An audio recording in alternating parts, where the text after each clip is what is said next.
Mr. Double Shots, Shotgun, Tabeta Masports, Welita GL, Lord Sugar. Ndiri kukokota mangoma mukokoti, kuita ekupopota mupopoti, ndakuda kudhakwa ndipokoti, kumanya ngoma support, speed yato 440, rithimu ndokitisa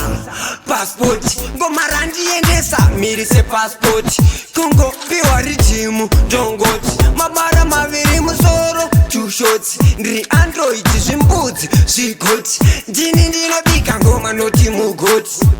kunge property ndiri hoti, vakuzviita marasta imhoti, zvemberi ndezvedu ivo igotsi, takura pamangoma cheka pagrowth, choka atonditi pinda mubhuti, takura pamangoma takura, takura pamangoma takura, iwe handisi kureva takura, chingoma chinyuwani chimwe ichi ndapakura, takura pamangoma takura, takura pamangoma takura, iwe handisi kureva takura, chingoma chinyuwani chimwe ichi ndapakura, anondikunda ndamushaya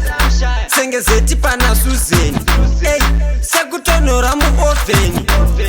sengezero pana 11 awanike pavakuru kunge children, ndiri Nike Adidas mabig label, saka ndashedzwa nadola kubig apple, handisi 1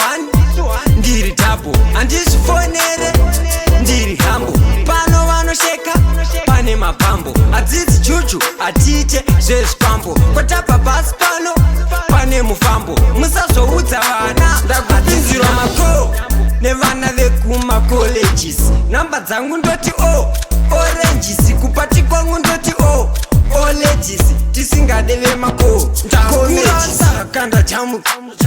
pahati ndapanduka zvekuitiswa ndachamuka, kucheuka ndicheuke ndosanduka, takura pamangoma takura, takura pamangoma takura,